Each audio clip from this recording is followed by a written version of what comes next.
So welcome everyone. I'm going to warn you ahead of time that I've got a really great artistic duo over here, which you can't see because they're backlit, but that's Penny and Elise. So if you hear the occasional sound of people having too much fun during this webinar, it's because I don't think I can compete with that. As they're over here drawing and cutting out figures of butterflies and caterpillars and other fun things. So if you hear these fun giggling sounds, the girls over here are playing and having a good time. So welcome everyone. Really glad to have you all here today. We're going to be having our 8th and final webinar of this learning journey called Awakening to Yes. Like, what does that even mean, to awaken to yes? And I want to explore that with you as we get into the presentation part of our conversation today. But,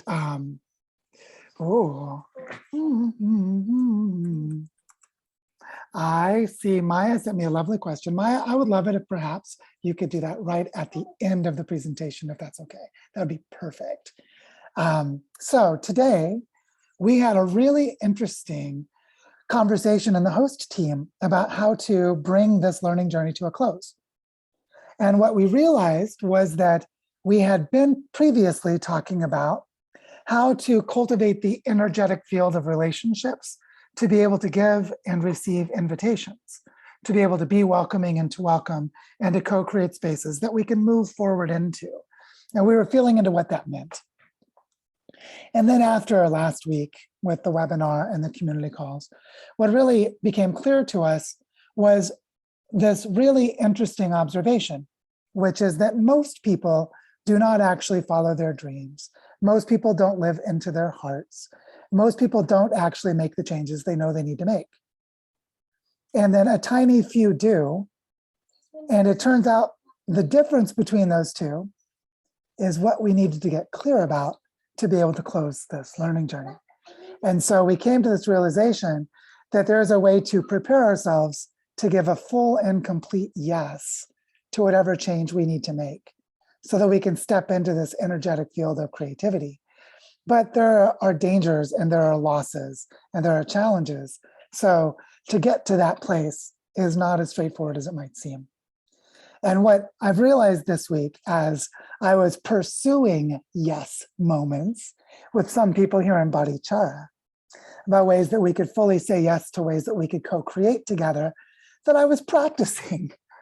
And so it felt like I could actually give this webinar, that I could hold the space for what it means to arrive into a place of full co-creation with others, so that in that moment, whatever resources we need that are invisible to us can actually arrive to us from others who are ready to give them. And that this is a big part of how we weave entire territories and how we weave larger scale co-creative efforts. And so I hope that's enough of a teaser for what the webinar is going to be today, because I'd love to just jump right into the presentation. And I think you'll see that the way that I constructed the story today is to really help us see our own internal blockages, so that we can each arrive into this place to be welcomed and received by others, while also being ready to give what others may need.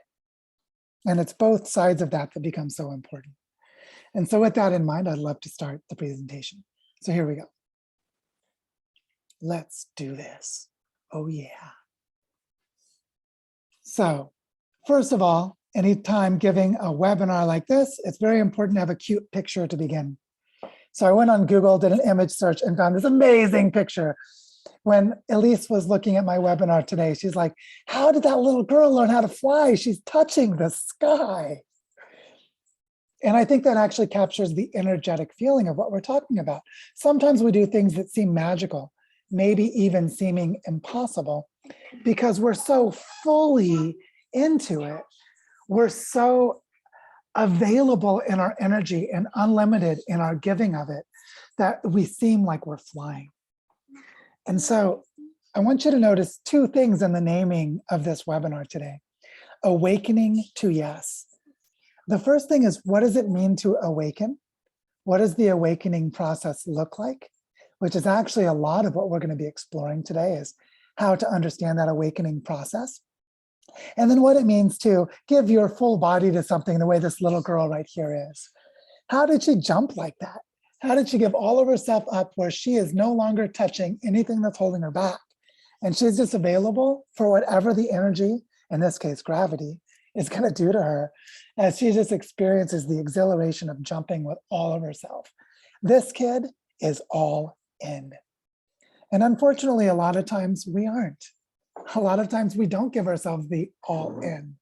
And so I want to explore why that is and what we can do about it. So first, though, I want to summarize the entire learning journey. What happened in the last 8 weeks or the last 7 weeks? You know, the first topic that we explored was called Pro-Social Groups for Territories. It was the introduction. We talked about planetary collapse and the planetary boundaries. We talked about what it would mean to weave across territories and create networks of them around the world, and that doing this would be a challenge of cooperation. And it was this big picture context, but really unclear how to enter into it. How do I relate to something so big and so complex? And that's what led us into how to design for belonging, so that we could feel like we were part of this movement in some place, in some context that gave us constraints and clarity so we'd know what to do. And from that, we went into the art of being found, how we make ourselves open to whatever's emerging around us so that we become findable. And we're going to be exploring that a little bit further today. From there, we went into the design of our story of place. How do we go from a broken story that many of us have to a healthy, wholesome, or healing story to help us connect back into place? Which led us to the healing power of stillness and what it means to cultivate the body connections and the inner resolve to find peace within ourselves. And from that peace within ourselves, love begins to flow. And the love becomes our guiding light to tell us where we need to go. And of course, that led us back to the innocence, the dreams of the children, including the dreams of our own broken childhoods and the dreams of the children around us that we can put our love into so that they don't have broken childhoods. I say that as Elise is coloring in a leaf on a flower next to Penny right here at the table. Her dreams are quite colorful and beautiful at the moment. And this led us to becoming the others. What does it mean for us to become those who co-create? And we saw in the concrete expression of the Centropic Agroforestry workshop that happened a week ago here in Barichara, that becoming the others is surprising, powerful, and transformative. Now, what's amazing about this series of steps, all of which emerged week to week throughout the learning journey, is that there's a patterning logic of emergence throughout it. There's a logic of what is happening across the entire 2 months of this learning journey that we can now look at and experience, having gone through it together, to see how we can awaken ourselves to a full yes of living regeneratively together for the rest of our lives, so that we can leave this learning journey with the clarity about how we can awaken ourselves into whatever comes next for each of us personally. I want to remind us of this image from one of our webinars several weeks ago, which is that for most people on Earth, most people are economic slaves working in the corporate world, living in offices, completely decontextualized, completely lost to their ancestry and their ecology.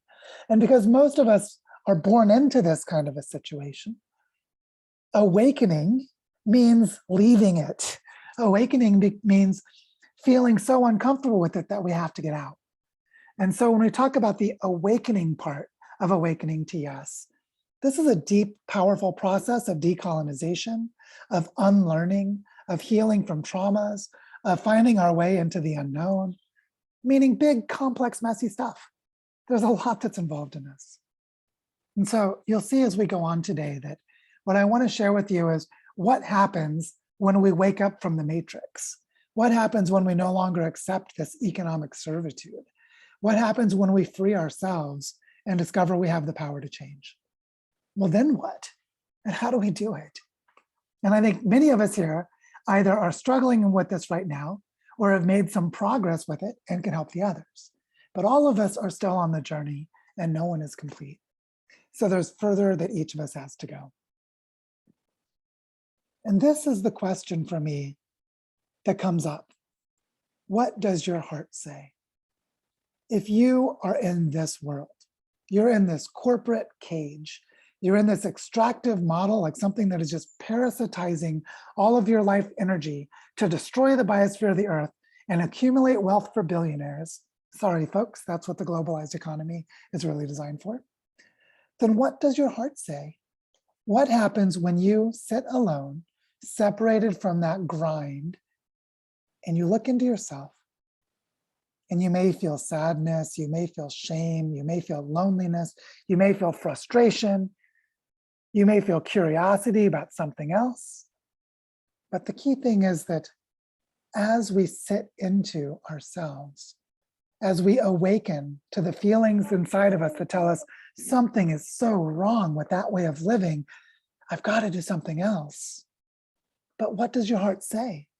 What does it tell you about what you should do and how you should get there and where you should go and who should go with you or who you should go to? And why is it that you might stay there? Why is it after these nights of introspection, looking deep into your own soul, that you might go back here? Why do some people just go back to the matrix? Why don't they leave? So I want to explore how this place right here, when we listen to our hearts, is where some of us go on and most of us don't. So just hold the seriousness of that. Everyone on this call today has loved ones who will look into their hearts like this and go back to the matrix. If I leave that world, I may have to leave them behind. I may leave family. I may leave friends. I may leave classmates. I may leave my spouse. We may leave lots of things behind. This journey of awakening may be difficult to do for very good reasons. And this leads to a very powerful insight that I've realized. So I made this graph. Notice how it's not drawn to scale, just sort of a joke. If I drew it to scale, I think you wouldn't be able to see that salmon colored pie, that little pie slice in there. And that is that in the blue is the people who long to follow their hearts, but they don't. And that little tiny sliver is the people who actually do. The people who actually follow their hearts and go through the brave and sometimes lonely path of making deep transformational changes. The reality of the world is that most of us do not pursue our dreams, and that most of us actually let ourselves stay in that prison and don't move forward. And then we feel despair and pain and suffering, watching the world worsen from within our cages, that somewhere deep in ourselves, we know we're the ones who have the key, we're the ones who made the lock, we're the ones who closed the door, and we're the ones who kept us in, because we didn't follow our hearts in some critical moment, including maybe this one right now. So this is the truth. The truth is that most people do not follow their hearts to do what they know must be done. And a tiny number too. And what I feel is that everyone in this learning journey can become among those who do. And some of you already are, and some of you soon will be. So here is the real inconvenient truth.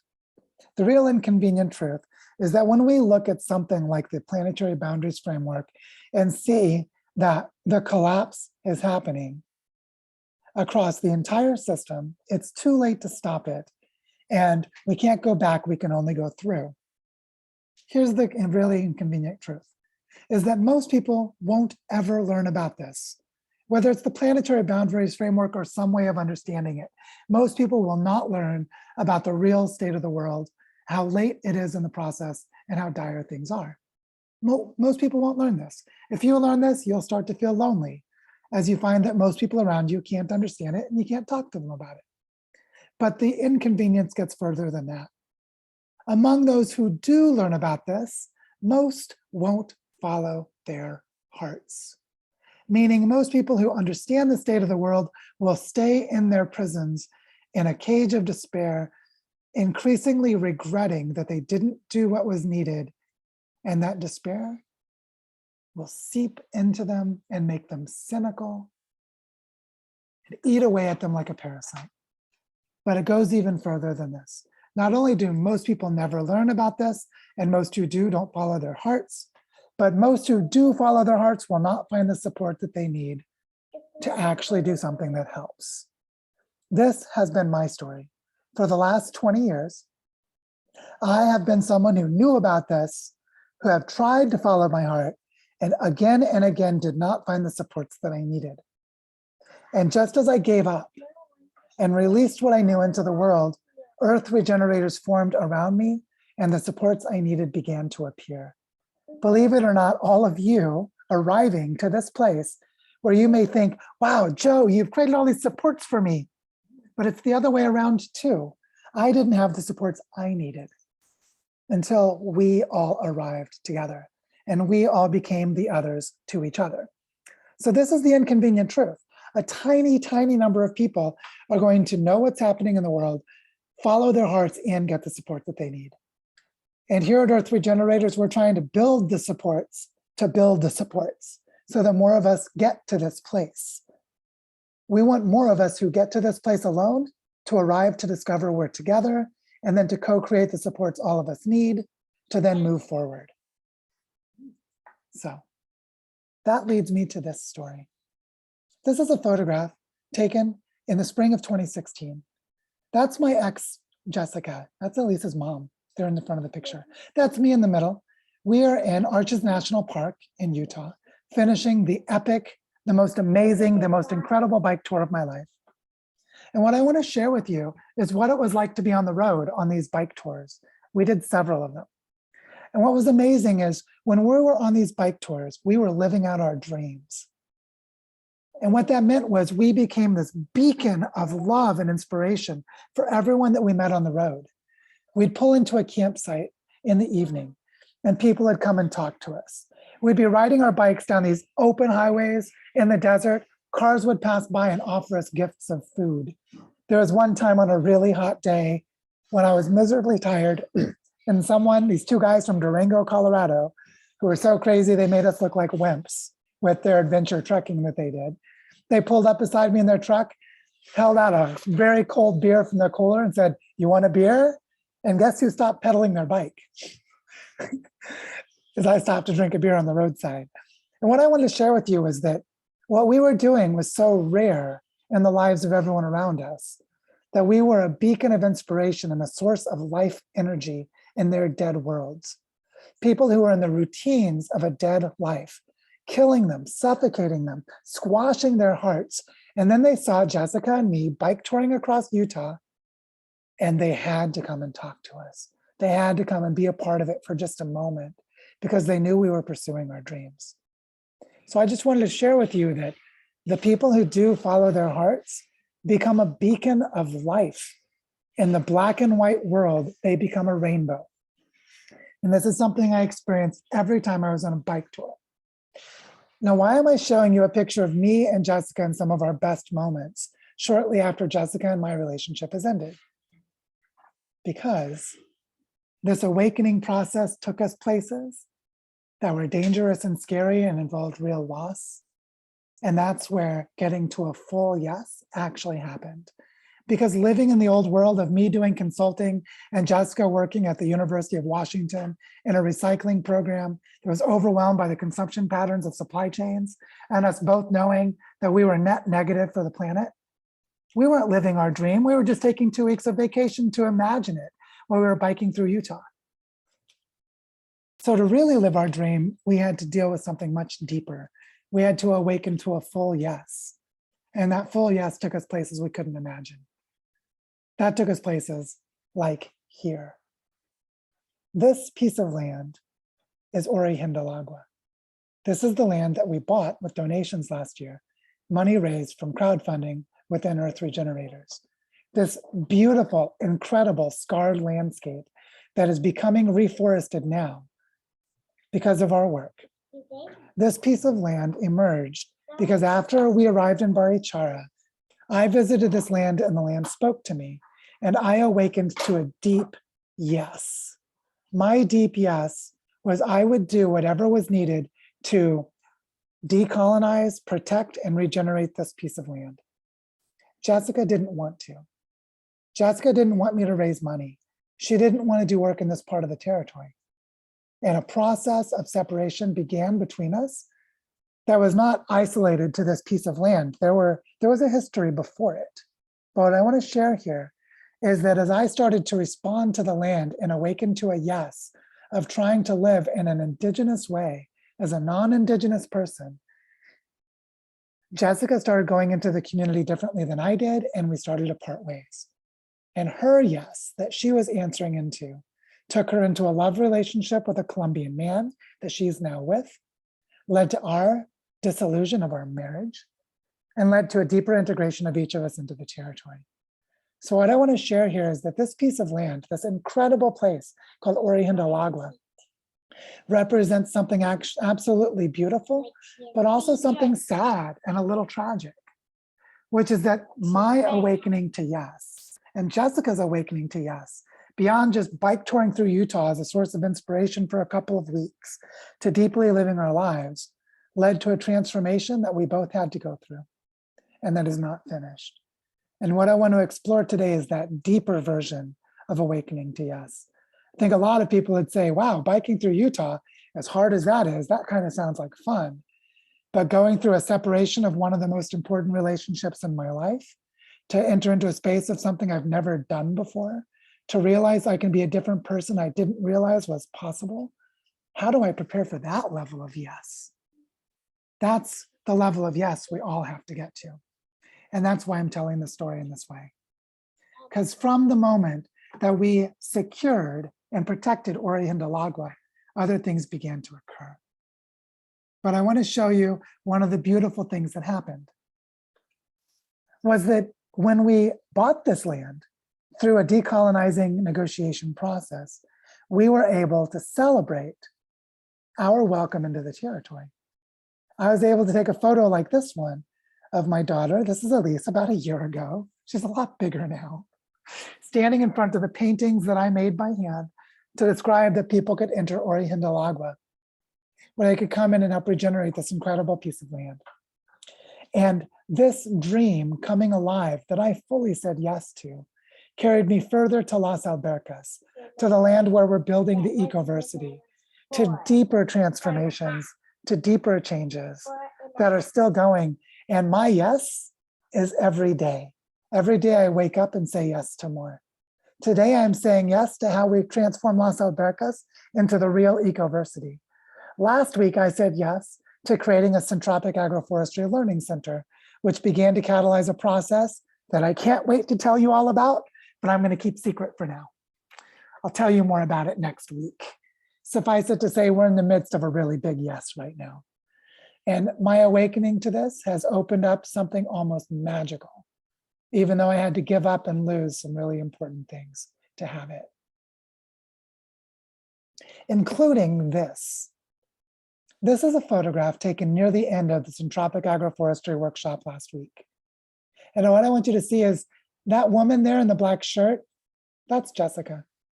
What I want you to know is that my ex-wife, while we're still technically married, we haven't legally divorced, but we've separated. While we separated and found other loves and created a separation in our lives, this agroforestry workshop brought us back together in a pattern of regeneration for the territory that serves Jessica's dreams and mine in ways neither of us could have imagined while we were still together. I remember when Elise was just a little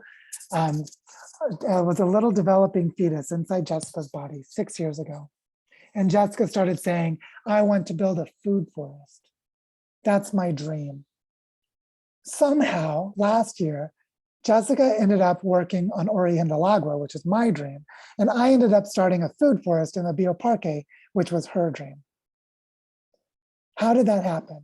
How did we have a role reversal of what we said yes to? How did I say yes to her dream and she said yes to mine? Because we were saying yes to our relationship in the territory.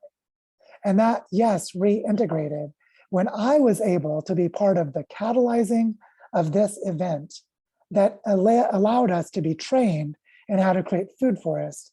And Jessica got her first active training in food forests at the workshop last week. And what I want you to know is how happy I am to bring this ability, this knowledge to Jessica in support of her dream after we've separated. I want you to know how deeply the yes goes. The yes goes to how we co-create in relationships we can't imagine until we get there. And that's why I wanted to tell you the story in this way. My awakening to yes has been so deep and so profound, I could not have imagined it. So I can't imagine what it'll be like in 2 months or a year from now that I'm in a new phase of my life. So how does this work?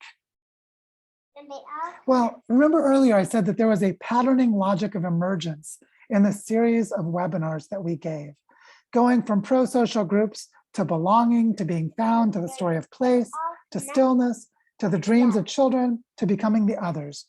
What I want to do now is I want to share, what I want to do now is share with you that logic. I want to share the patterning logic with you.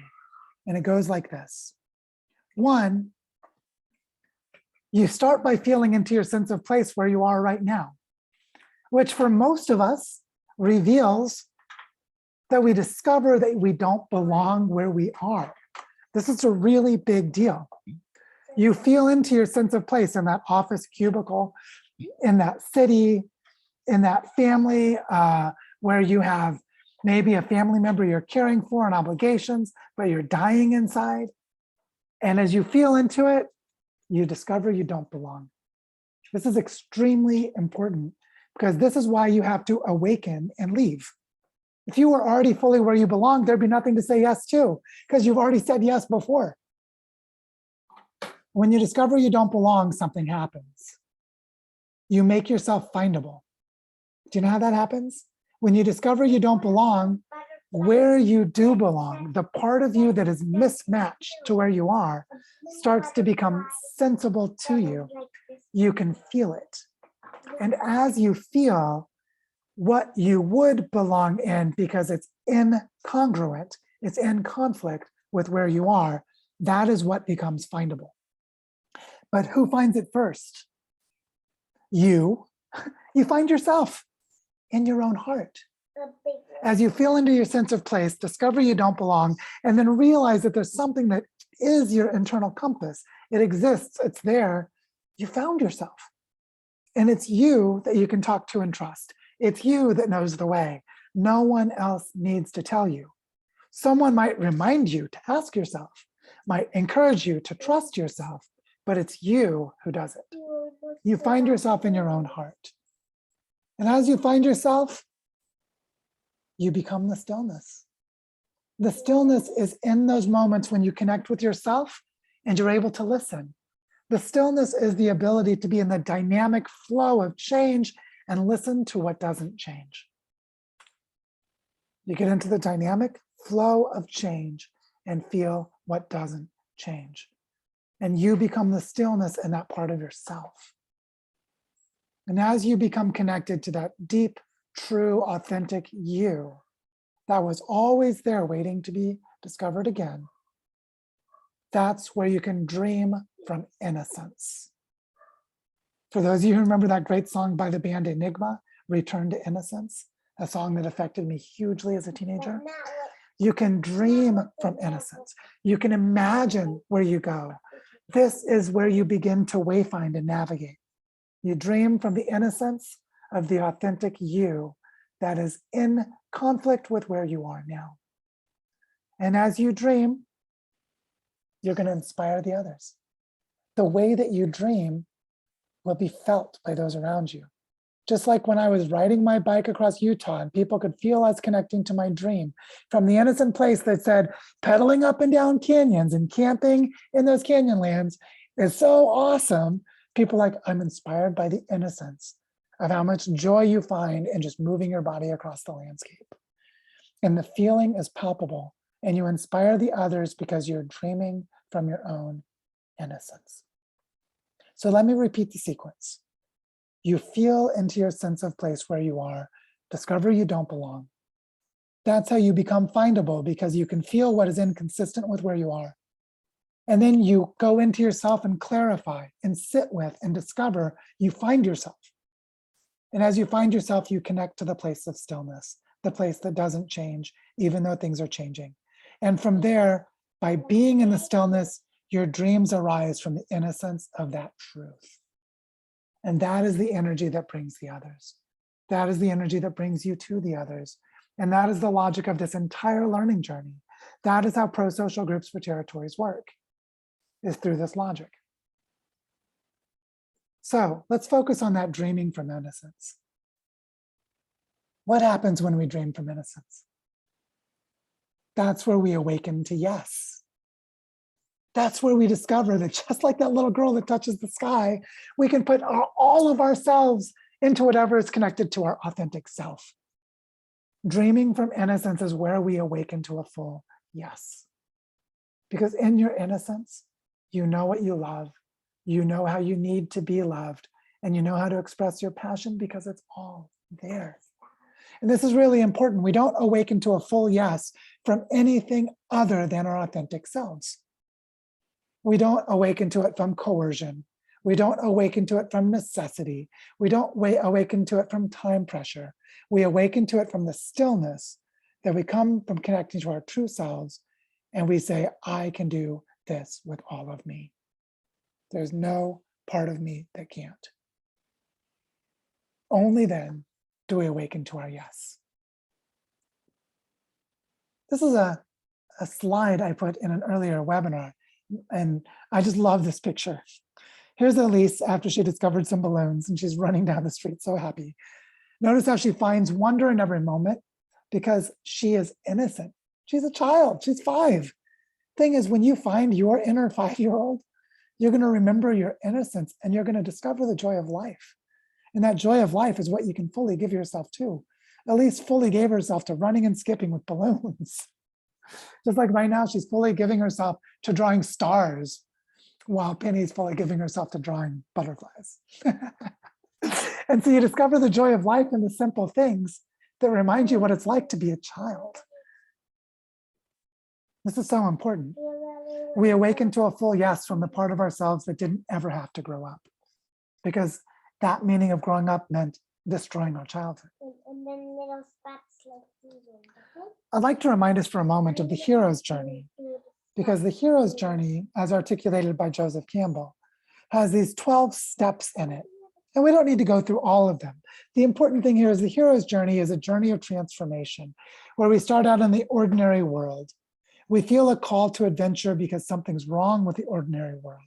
And then, very importantly, there's the refusal of the call. This is the moment when we are invited into our own transformation and something inside of us tells us we shouldn't. And notice, for those of you who can read it, step 4 is meeting with the mentor. That only after we've refused the call does our teacher appear. By the way, sometimes your teacher is you, just so you know. And only when you meet with your mentor do you cross the first threshold of tests, allies, and enemies to approach the innermost cave, where you reach your innermost ordeal, your place of transformation. What I want to name here is the refusal of the call is where most of us do not awaken to yes. Most people do not follow their hearts because they stop at step 3 of the hero's journey and they go no further. Imagine in some of our great epic narratives, the Matrix movies, what if Neo took the blue pill? What if he didn't leave the Matrix? What if he refused the call? Or for those of you who know the Lord of the Rings and the story of the Hobbit, what if when Gandalf showed up with a bunch of dwarves, Bilbo turned Gandalf down? For those of you who don't know these details of the story, Bilbo, who's the uncle of Frodo, went off and found the Ring of Power. And only later did he give it to Frodo, where Frodo could take it to Mordor and throw it into the pit of fire and save all of Middle-earth. If Bilbo had refused the journey with Gandalf, Middle-earth would have been destroyed because Frodo never would have had the ring that he needed. So just imagine if Bilbo never got past step 3 of his journey, all of the consequences that would have unfolded. The important thing here is that you are the hero of your own hero's journey. And most people don't know that about themselves. Most people don't know they have the potential to be transformed, but that they, somewhere in themselves, refused their own call to greatness. And by the way, greatness is to say, my life is great. It's not greatness in an egotistical way or in a big consequential way. It's that I feel great in my life. And most people don't feel great in their life because they refused the call of their own hearts. There's something else I need to say here. There's an alternative meaning of saying no. Sometimes saying no is how we say yes. Because sometimes we just have to declare no more. I'm not doing it anymore. Fuck this. I'm done. Or if you want to be more humorous about it, stick a fork in me, I'm done. But you see what I'm saying here is that sometimes the way to a yes is to say no more. Sometimes the yes is to refuse to continue down the road so you know where it leads. And this is really important because part of the way of getting to yes is to find out what inside of us says no. And to say, those whispers that are not from my authentic self, I'm not going to listen to them anymore. I need to listen to only the true me. And sometimes I have to break things. Sometimes I have to destroy things. Sometimes I have to walk away from a burning building when I have childhood photographs and other sentimental objects inside, because I simply have to say no more. I'm saying it this way because awakening to yes is not simple. This is like advanced spiritual practice. This is late in the game of development for human beings. This is something that only a few of us are going to get to. But if we do this well, more of us will. And I want every single one of you to get there. I want to figure out how we get there together. So that's why saying no is part of saying yes. You probably already know somewhere in your heart things you keep saying yes to that you should have said no to a long time ago.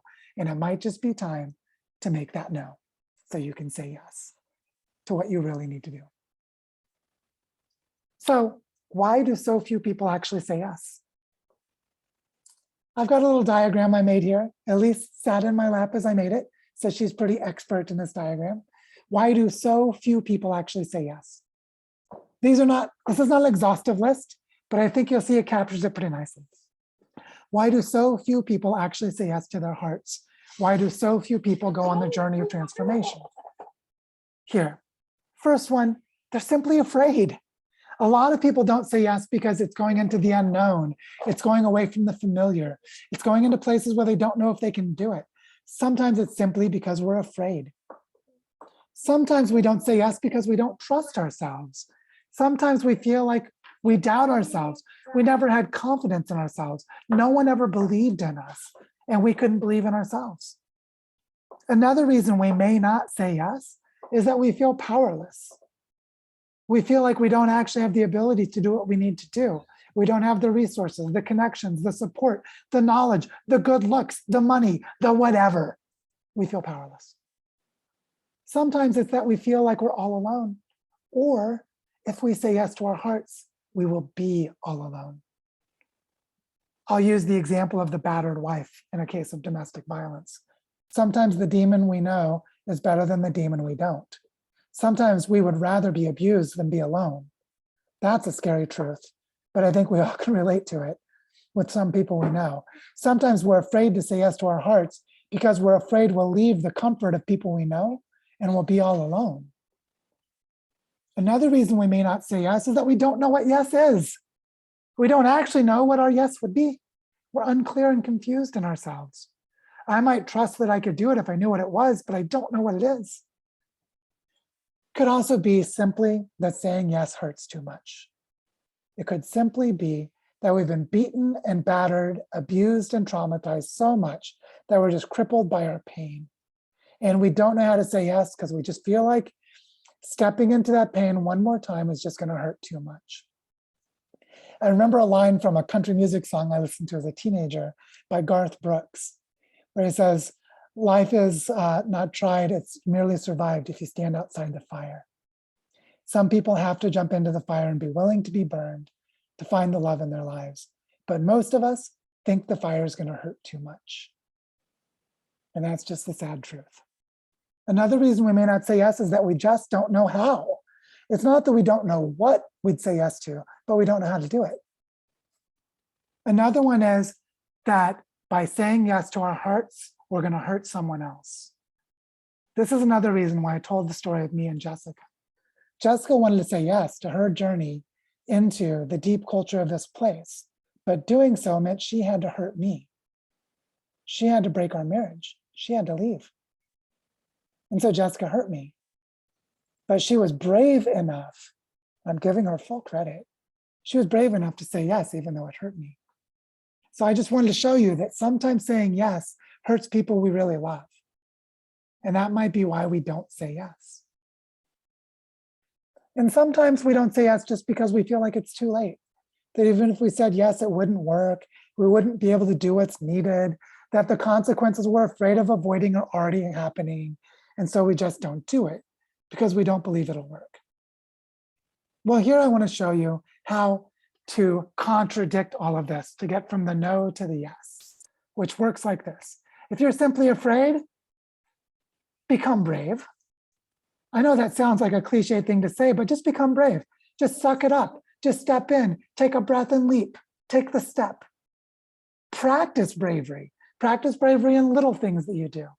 Practice standing up for yourself when you don't. Practice saying no to someone when you usually just say yes. Practice setting a limit so someone doesn't take advantage of you. Practice in something small and become brave. That'll help you get to your yes. If you don't trust in yourself, connect to your intuition. This is where body-based practices are so helpful. Meditation, breathing, yoga, exercise, riding your bicycle, going jogging, dancing, whatever it is, painting, sculpture, something that connects to your intuition. The more you connect to your intuition, the more you realize you can trust yourself. If you feel powerless, find your power. Maybe you find your power in the little things like choosing what you eat for breakfast. It can start small, that's okay. But find where your power already exists in your life and practice using it. Practice sovereignty. Practice recognizing that you can make decisions for yourself. If you feel all alone, discover the others. Notice what I mean here. If you feel alone, it's because you already have a feeling of what the others are like, because the people you're around are not them. So if you feel alone in your search, ask yourself, what is it about these people that you don't relate to figure out what it is you would relate to, and you'll be able to find the others. And you'll find it by connecting to your intuition and finding your power to make choices to change who you're around. And if you don't know what yes is, get clear in yourself. Take long walks, study things, read books, join study groups, gather with friends who know you well, explore things. Recognize that not knowing is part of the pathway to knowing, and get clear in yourself to just realize what it is that brings you alive. If you feel like it hurts so much, just trust the pain. Trust it. Don't avoid it.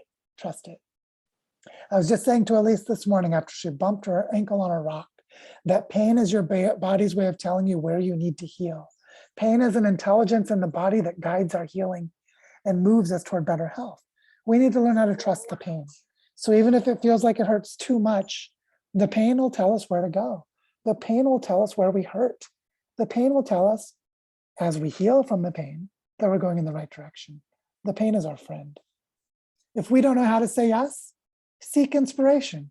Watch YouTube videos and documentaries, hang out with people who inspire you, whatever it takes. Listen to music that inspires you. Watch old movies, but seek inspiration, find mentors, look for role models, notice when you're inspired. And by the way, if you're afraid to hurt someone else, love them and release them. Notice how I didn't say release yourself from them. Release them. Love and release them.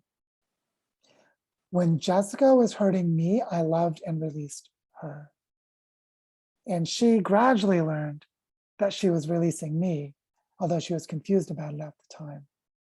And I was able to heal and grieve more quickly because I loved and released once I saw it happening. And I could say yes to the future that was coming. So loving and release is giving the blessings to someone else as you go away or as they go away. And to think if it's too late, find a new way to make it. Make it happen. Whatever needs to happen, make it happen. 10 years ago, I was so depressed about climate change, I couldn't imagine the joy I find today in planting trees. And as I'm planting trees with my daughter running around playing beside me, I had no idea that I could make regeneration happen when I thought it was too late. Those of you who have read my book or heard me talk about planetary collapse, how can I be in such a late stage of despair and destruction of the earth and still be so inspired? Because I found a way to make it happen. What I want you to see, if you just unfocus your eyes and look at this entire image, is that every way that we are blocked in saying yes, there's a way forward. There's a way through. But you have to do the work because no one can do it for you. If you're going to be one of the people who says yes to their hearts and awakens to yes, you're going to move through every one of these obstacles in some way in your life. So let's just do a body check. A little body check. How are you feeling? What's stirring up in you? Maybe take a little breath. Let's breathe in and breathe out. How do you get to your own yes? So that you can become a regenerative force, a dynamic of life in the territory where you live. What I'm just sharing now is a lot of why we don't. A lot of why we don't is inside of each of us. So, all right, we did a little body check. How you feeling? How you doing? Just notice it. Just notice. And now look at this. Because you're in the Earth Regenerators community, by being in this learning journey, from this body check place of, am I ready to awaken? Are some of these blocks mine? Are some of the no's the things I need to say no more to? You don't have to do it alone, because just look. Every one of these circles is an activity in Earth Regenerators that already exists and is ongoing, that you can join right now if you haven't already, and keep inquiring into your own yes. You can awaken to yes in bioregional catalysts, which is a place where people explore the complexity of the design of entire territories. You can go to the Regenerative Project Incubator to help people with their life projects or to develop one of your own. You can go to the Earth Regenerators Fund and help create the social supports and financial supports for Earth Regenerators to help each other make these changes in our lives. You can go to campfire talks and just hang out and get to know people and feel more into yourself and build relationships. You can go to book club and get inspiration and insight by diving deeply into different topics with other people here. You might go to regenerative parenting to explore issues of personal life choices and family. You might go to Seeds Explorers, which looks at cryptocurrency, alternative currencies, and how to create different models of economics. You might go to the Barichara Ecoversity, which, by the way, means coming to visit me in Barichara and helping us create this tapestry of work across the landscape here and immersing yourself in the healing that Barichara brings. So I want you to see that as you feel into your own awakening to what you say yes to, you are surrounded by an abundance of supports that already exist, that are completely free, that are co-created by other people awakening to their own yes. And I encourage you to feel into any and all of them that feel appropriate to you as this learning journey comes to an end. But then I want you to notice that that's for your personal choices.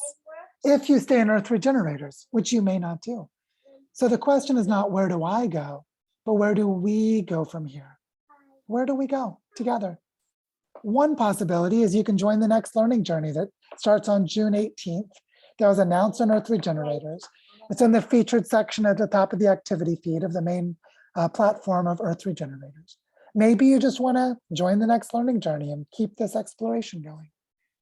Maybe you want to step back, go spend some time in nature, take a warm bath, figure out in yourself, and just do some inward exploration on your own. Get clearer in yourself before you join into any kind of community process. Or maybe it's a total mystery. Maybe you have no idea where you go from here and you just need to sit with it for a while. Well, that's beautiful.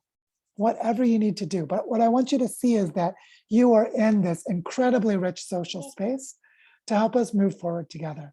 And you can say yes to whatever you need to do within this space. I'm a teenager. So the question here is, do you know what your yes is? What would you leap into the sky for? What would you put all of yourself into that would cause your heart to rejoice?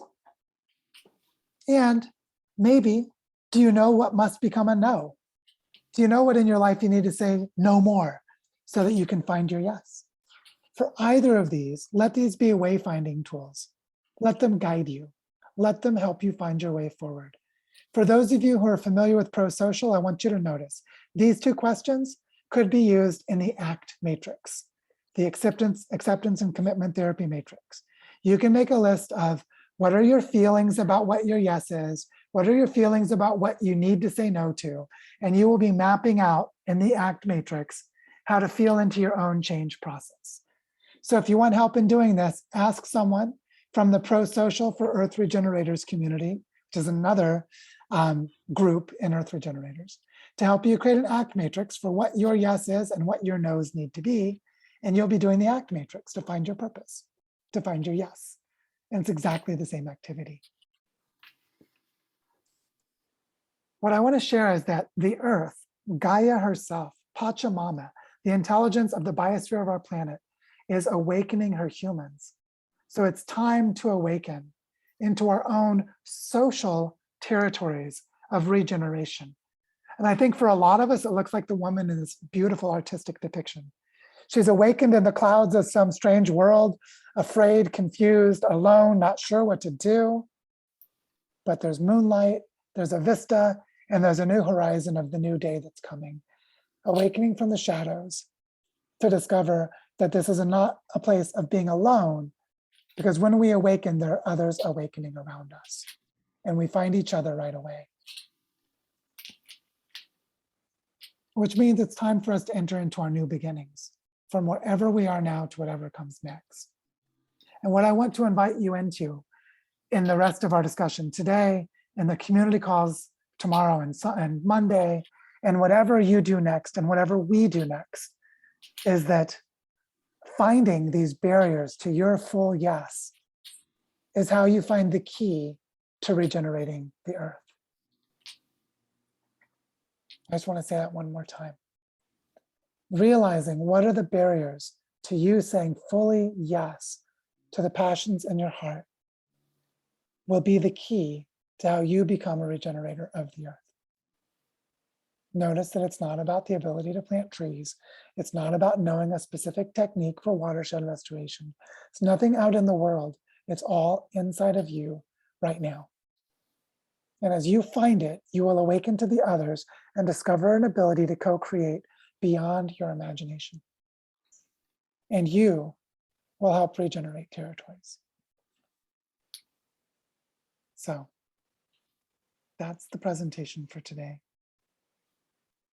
That's where we are. This is what I've discovered. An awakening to my yes. Just take a moment, sit with it.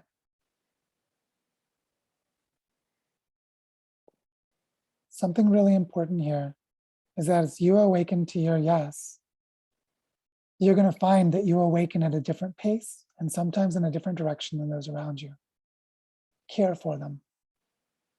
Care for them. Because if you don't, you're going to regret whatever you do next. But then also know that you're not doing it alone. Because there are others awakening to the same place. And here we've already gathered. Here we can already see, just look at everyone else on the screen. We're already here. You're already among others. And that's without whomever you knew before arriving in this learning journey. You have plenty more. And the question is, where do we go from here? Where do we all go from here? I hope it's clear by now why this was the topic we thought was the right way to end this learning journey. That as surprised as we were in the host team to come to this place, it was exactly where we needed to go. So I'd love to invite, just by raising your hand, using the hand raising icon down in the reaction section, anyone who would like to share a question or a reflection.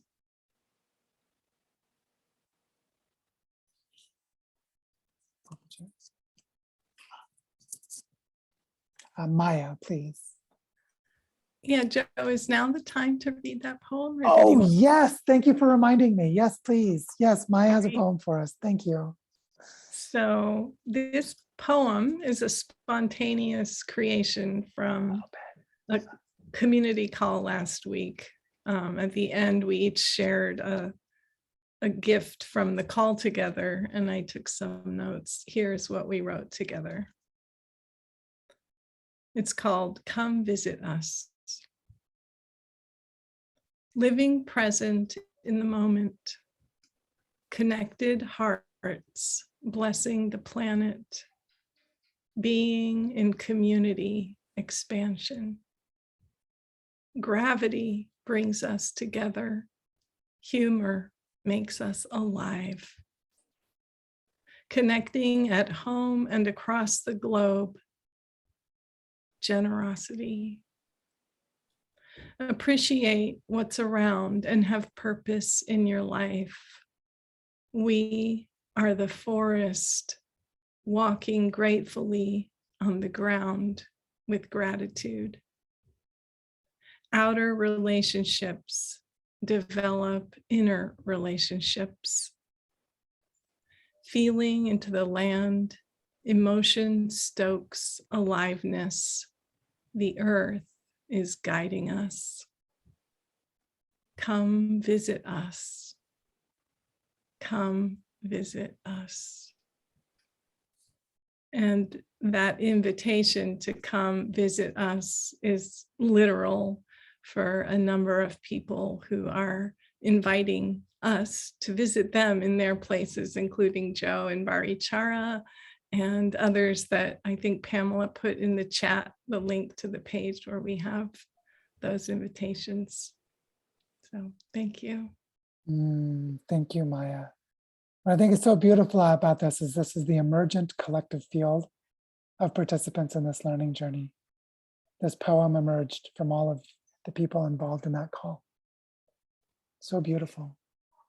Thank you, Maya. Stephen.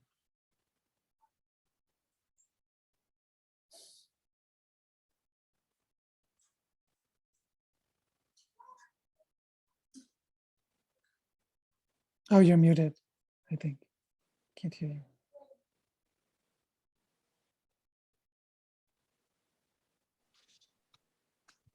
Hear me now? Yes, yes. Okay. So I probably, like many, I've always felt like the outsider's outsider. And I had an experience of that last night where I went to my former wife's 65th birthday party she threw for herself. And she surrounded herself with an amazing group of people of all sorts of ages that she's built this community around her since we divorced. And to be welcome in that community is really great. And yet it feels in some ways to me like people partying while the earth burns around them. And they recognize things, but it's I don't want to get into it. It's just this session of the learning journey just really maps my life and where I'm at right now. And as you know, Joe, I said no to 2 things this week. And I said yes to actually quite a few other things. And so it's beautiful to see how I'm emerging as this course emerged. Love to you, Stephen. It's been amazing to bear witness. Just amazing. Thank you. And Janet, please.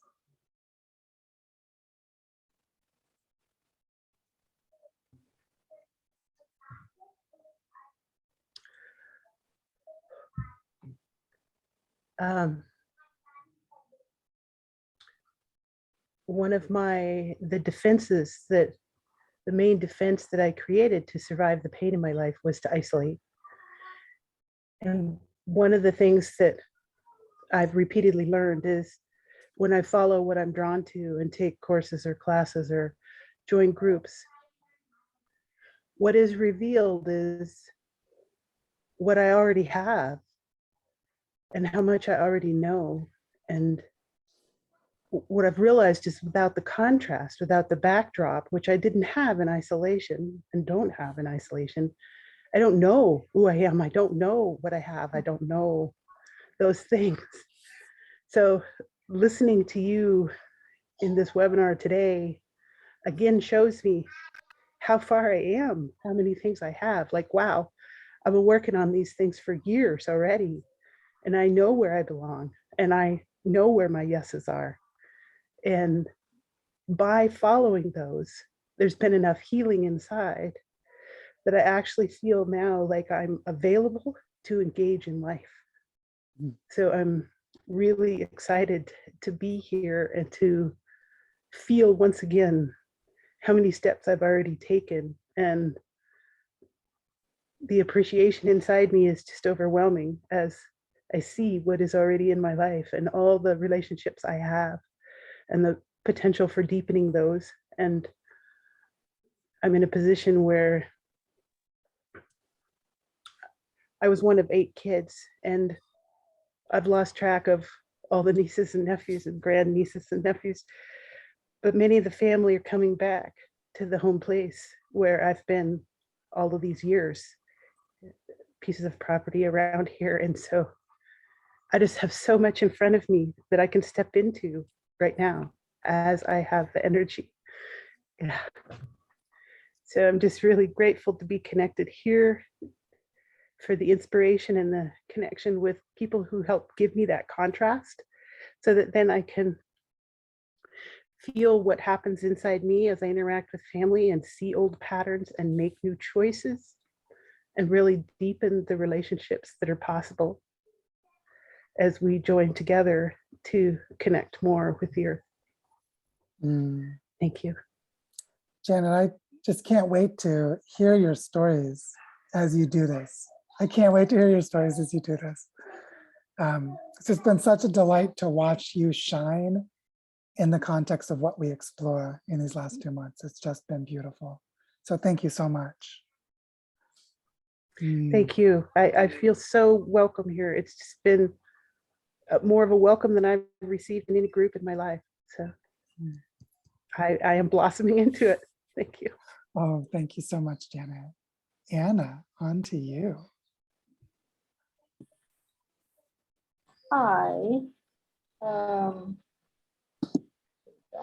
you hear me? Yes, we can hear you. I'm outside, so I'm sorry if there's some background noise. A couple of things. One is to segue from what Janet just said. When I'm not a real group person, I'm very picky, let's say, about being in a group and what kind of energy is there. And I like my time alone, but I started this process that, with a little caution, willing. I had a friend invite me in, and I was surprised at myself the very first day sharing. So it is a very different energy. I'm sure lots of people know that, but it feels, the frequency suits me well, and I am very excited to be here and feel that I can do a lot.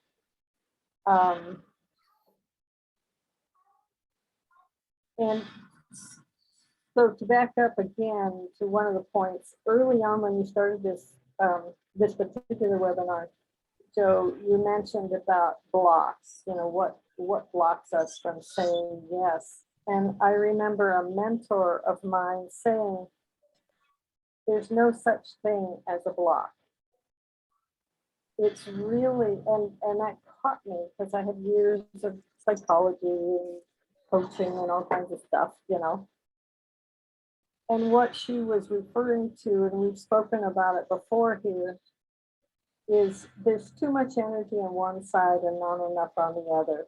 And it's about the flow. But the concept of a block is actually sometimes what becomes a thing in the way when it's more about the yes and the no. Just like you were saying, when you can say both, that's when the energy starts moving through your body, through your heart, whatever. So I appreciate the approach, the diagrams, all of that. And I just wanted to confirm, I have a number of decades, 6 plus, and I would say each decade I've had to make a choice, or I've chosen to make a choice, a yes. And I mean, I've lost everything from hundreds of thousands of dollars to relationships, to homes, to marriage, everything. And yet each time I came up to that point of really saying yes, it was just inevitable. Gonna ask her. And it all turned out, It's- like you were saying, Joe, better than you could imagine. that one So I kind of liken it to somebody that, let's say, that wants to be in the Olympics. If you have a goal like that, you're going to practice, you're going to train, you're going to focus, you're going to put a lot of effort in, and it hurts. It's not fun, but look at what you accomplish. Look at what happens around you. Look at how bright, the possibilities are, and how you inspire other people. Thank you for that, Anna. It's so true. Once we realize the flow, once we manage polarities, and we're in a place of paradox where the contradictions are no longer contradictions. They're instead of more like a dynamic poise, a mutually directed tension. And then the game totally changes. So yeah, thank you for that. It's so true. Victoria.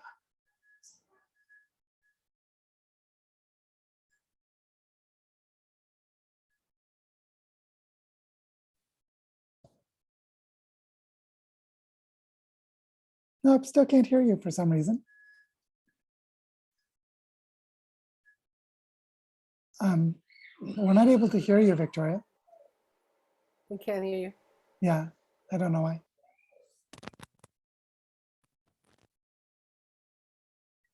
Unmute. Now you are. Now I can hear you. Yeah. I'm just blown away by it. I'm looking forward to listening to it again. And it so matches my life and put it into a context and a flow and a pattern. I can see the pattern that you laid out. It's very much what I've done in my life. I didn't even notice. I didn't even know. And it clarified the next step. So, or the next couple of steps. So thank you. I look forward to, listening to it again, because I think a design popped into my head.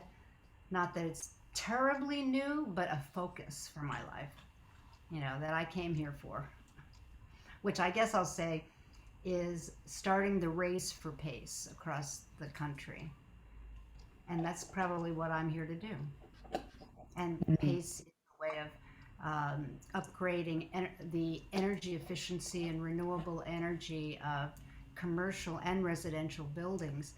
And it's a legal process, so it goes through legislation in every state.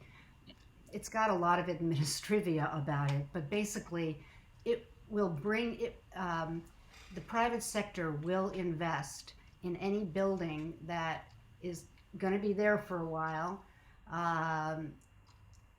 to make them energy efficient and use as much renewable energy as possible inside of the structure of residential pace for single family, and commercial pace, which is designed for everything else. So the money is there. It's just that people don't know about this. And, so we've been working on this for 10 years. And next month, I have a very powerful opportunity to really make a difference in the world, and starting in the United States, that I think would be the revenue generation that we would need. And it's different from what I thought it would be. But there's so many different, ways that certain things weren't going to work very well. this actually makes it all work so that everybody wins. And we have definitely been tested by our opponents. You know, we have made enemies of the administrator of New York Pace, and it's because we keep asking questions that are embarrassing and incomplete, uh, and are not up to. So we're challenging them, and it's because of the role we're playing. She thinks it's the wrong role, and she wants everyone to come to her. She doesn't want them to go to us. So we've been struggling with this, but this is the universe's way. This is for me to get pushed into. That's the solution.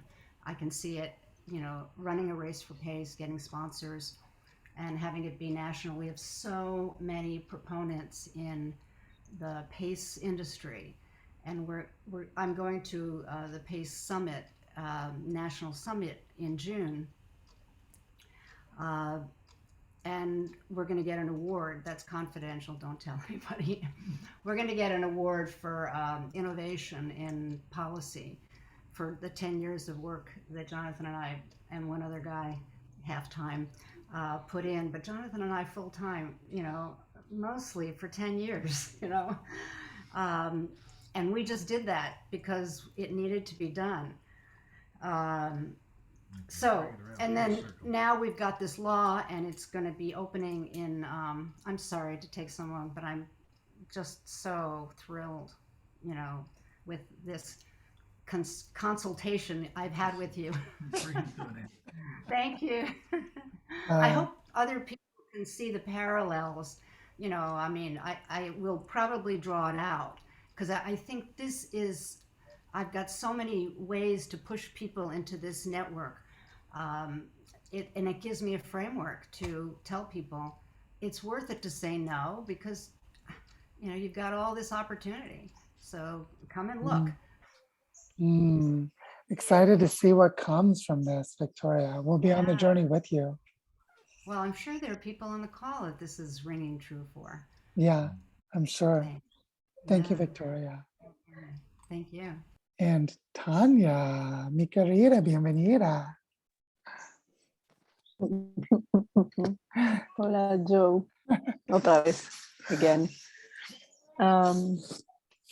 This moved me a lot, actually. First, I want to thank you for all that has been said and put here in a very clear and structured way. And the presentation today really showed me the pattern that I agree with Victoria in that it shows the path of many of us. Maybe I can relate to that, and I feel so identified with this. And so I want to thank you for the opportunities and for all the gatherings that have been really deep to connect with other people around the world. And regarding the place, regarding the where to be, I don't know if for me has been that the thing that has drawn me. In this case, I cannot say it was the place because I have always wanted to live in the beach near the ocean. And we left Mexico City and came, Ceci and I, with each one with 2 bags and the dog and the cat, and left everything in Mexico City. Like, that was a real big leap, a real big yes to life and no to whatever was happening for us there that we were tired of. And I left my family. I haven't seen my mother, my aunt, my brother for longer than a year and a half. And as I decided to get this vaccine thing, so I cannot travel to Mexico because that would put in danger my coming inside again in Colombia. So I was thinking about all those things, and for me it's like, okay, I go to the beach, and then what? I don't have the community there. We came here because of the people. We came here because of, we didn't even know what was going to happen, but we were open. And just to give an example of that, and just facing the fears, that's, I think, the most challenging one. Like, what is going to happen if I go and decide to do it? It can only get better. Actually, it can only get better. This thing also leads me to, okay, I would love to live in a vegan community where all beings are respected, where all beings are treated like family, like who they are actually. But this is not the case at this point in history. This is not the case for almost all the majority of people around the world. But then I need to create that community. If I don't have it, okay, I'm starting to create it. I'm starting to create a loving, compassionate community that is interested in this, and that is interested in also regenerating Earth in a different way. And this community of Earth regenerators also is really sensitive, is really open to these types of connecting to Earth. So I was just very moved and wanted to thank you all, and thank you for all that is happening here in Barichara and with all the friends and also the Earth Regenerators community. Thank you. Tanya, I don't know if you saw that Kathy wants to meet you, and she's staying in Margarita's house. So you'll get to meet Kathy. You will be very good friends. Really? Woohoo! Yeah. Más Great. amigos aquí en el pueblo. Yeah, we're gonna have a good time. So, Perfecto. muchas gracias, Tanya. Glory, please.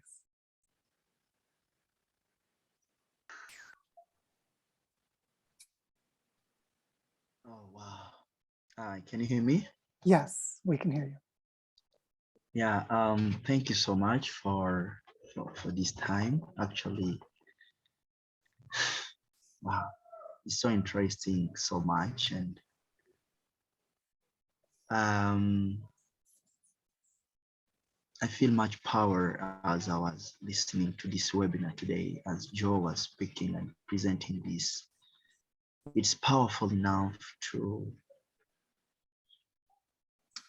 accept this call and awakening to yes, it is something that we always feel, a lot of voices calling us from different territories, and a lot of things comes in for us to say the yes, to release that word yes, and to launch ourselves into.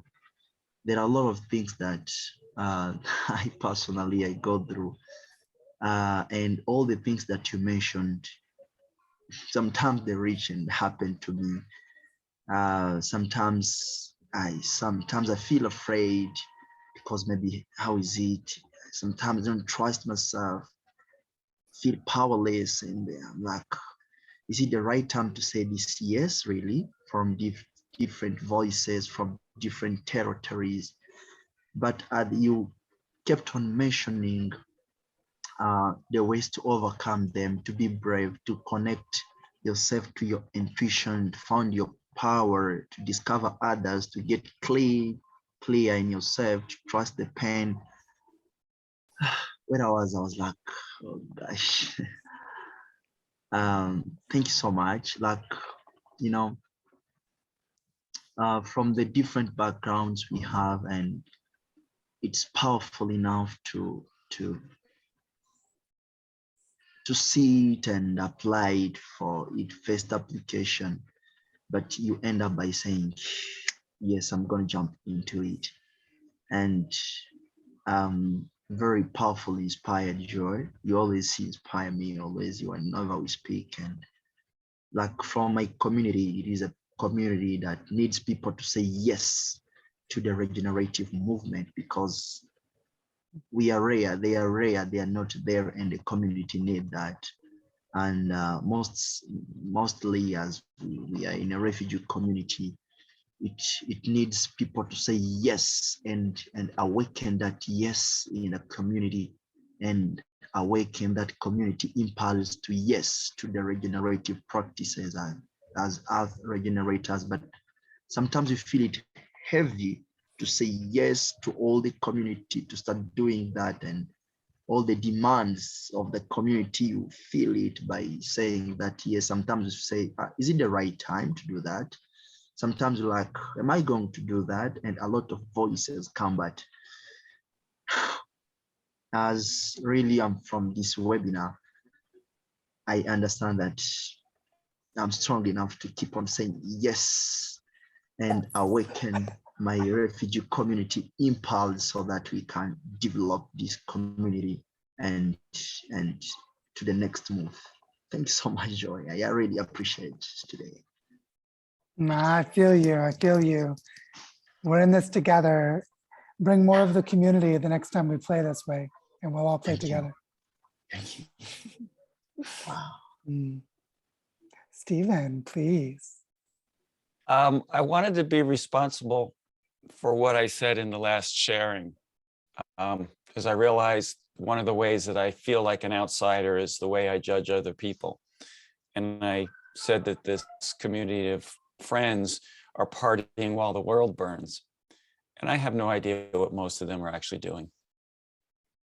And I'm just aware of that's, they don't meet my pictures of my expectations of how somebody living regeneratively should be.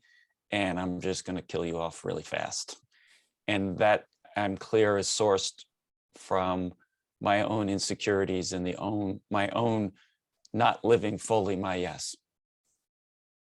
As I get when I'm in that space of yes, unless I don't know, I can't imagine like pretty much judging anyone else for what they're doing in their best to follow their heart, even if they keep choosing the matrix. And I don't know whether they're choosing the matrix. I'm projecting that onto them. So I mean, sometimes I might, but I don't know this community, and I want to be responsible for saying that to another community. Thank you for that, Stephen. What I found is when I got to my place where I've been in a flow of what I might just say authenticity, where I was living authentically and not just trying to, my need to judge and my insecurities, they just disappeared. It wasn't like I had to do something to get them to go away. It was getting to that place that they disappeared. I got to a place in myself, and it's sort of a subtle thing, but it's a big deal. So thank you for naming that. Really important. Lena, please.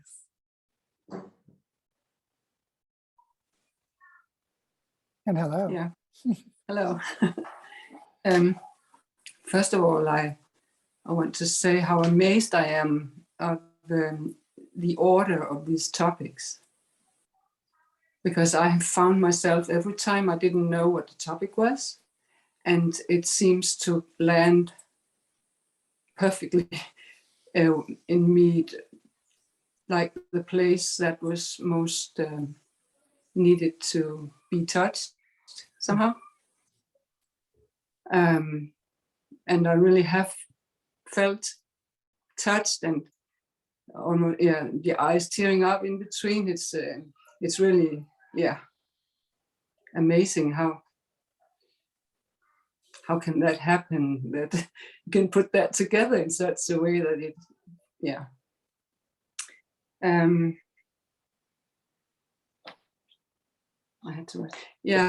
I would like to say also about this yes, that I found at a certain point that I had this tendency to look for the very big yeses.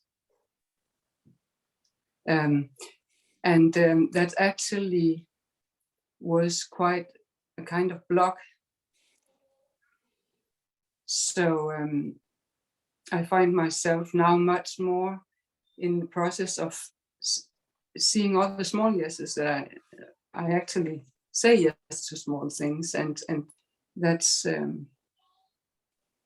yeah, I think that's how it goes.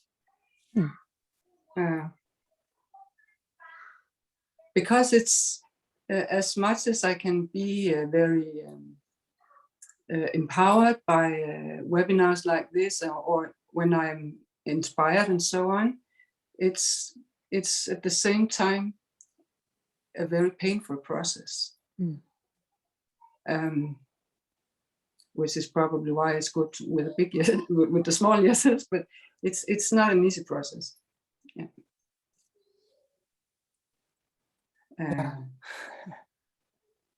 Yeah, and actually, what you also do with your approach and everything, I feel it's like you have this small, always at the bottom of your comments, you have this onward fellow humans, fellow, is that how it goes? Yeah. That's so, you just have to keep on going. Yeah. Speaks very much to me. So thank you. Thank you, Lena. What's amazing is big change is always a series of small steps. But well taken, steps that are well taken. Like even the purchasing of Origen del Agua, every step was a small step. But it was a direction that had a clear bigness to it. Sometimes that happens very, very nicely. So thank you for that. Sherry, please, and welcome. Well, hi everyone. I'm driving, but I'm at the last leg, so it's not on the freeway. Well, first I just want to say thank you to you, Joe, and to your brilliance and how you've translated your brilliance into this offering and how you've been consistent at it and the miracles that come up. And then a thank you to the community, which, I regret that I haven't been as active because of lots of things going on in my life. And, but I feel it whenever I am here and dip in, and that tells me a lot, and that's so hopeful. And I really appreciated everyone's shares today. And Stephen, I just want to give you this feedback that I have a thing when I hear people judging people like kind of quickly. I'm like, oh, I wonder what's going on for Stephen, And then I just loved that you came and shared it and made it transparent, because that is such a teaching for all of us. And because, my gosh, we judge, and yet judging, what is it about that? So it's not in the highest good. We're not seeing something, we're in the partial. And so I just love that you did that. So I wanted to celebrate you for doing that. What a great modeling, catching it in real time. And then I want to say something about this yes, and that no, which is the resolve, like what we say no to in order to say yes to something. I have this pattern or this relationship to what I call the infinite yes. And the infinite yes is like when you can actually feel the yes, like this is where we create communal relational fields. So there's the yes to what we want to create and the work in the world. And then there's the yes, the little yeses. And then there's this deepest yes and this kind of communion that we have with people. And when we are in resonance, and you can feel energetically that the person is a yes. And this isn't about intimacy. This is about the ultimate intimacy with each other, where we're like, oh, they're a yes. Oh, I'm more of a yes. Oh, they're a yes.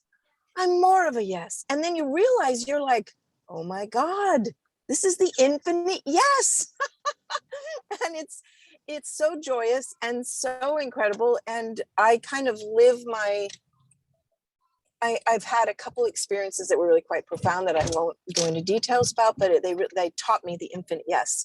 And it makes me aware of its energy. And so we are stewards of energy, just like when Joe, you're talking about listening to the land. You can't listen to the land unless you're listening to the land and you know how to listen to yourself.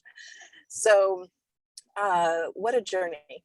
What a journey. And I'm looking at the Olympic Mountains, and they have snow on the top of them, and it's been rainy for days. So it's really cool to see. I'm sure Joe remembers those mountains.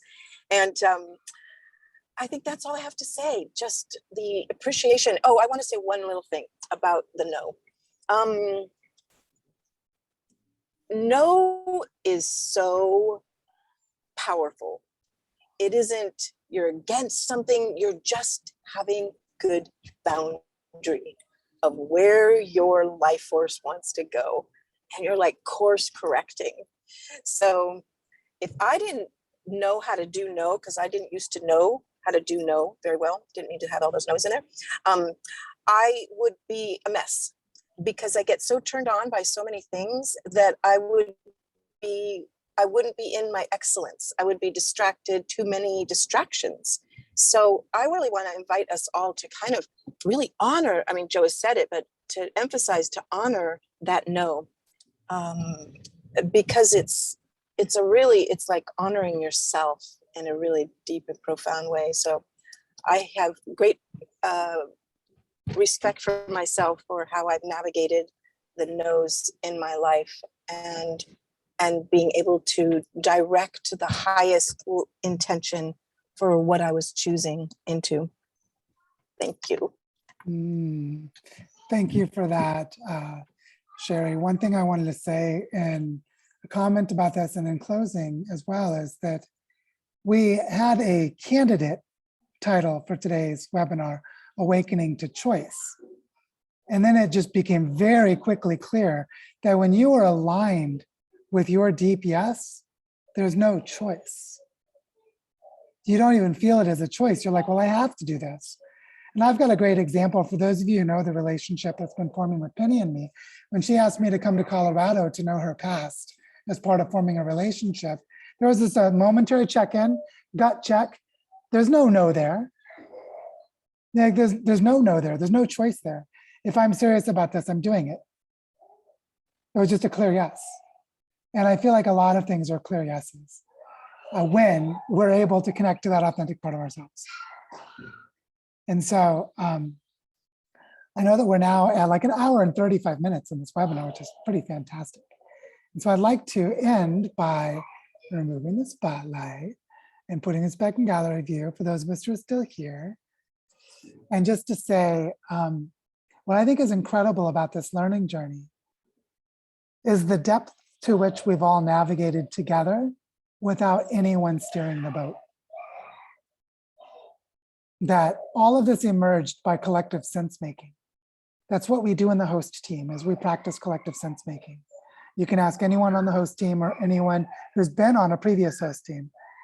We come together and feel into what is emerging and ask what's next because no one knows. I just want to name that. If anyone accuses me or the host team of brilliance for knowing the sequence, they retroactively put that on us. What I really want to say is the wisdom, the genius is in the flow of creativity that is flowing in the same direction together. It's when we flow in creativity together that genius exists. That's actually the early Greek meaning of genius, is to be in alignment with the harmony of the universe such that intelligence arises in the moment. And so you are in genius, you are not a genius, if you wanted to think of that way.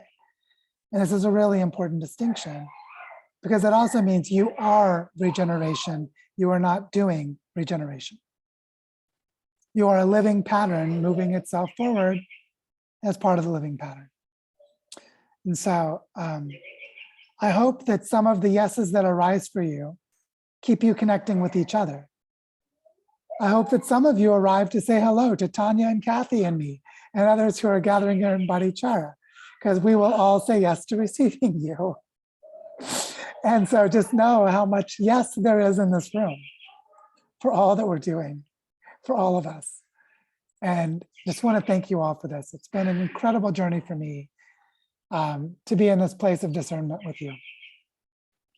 And so with that, maybe if everyone just takes off your mics so we can all say goodbye to each other in this webinar. Say, thank you, everyone.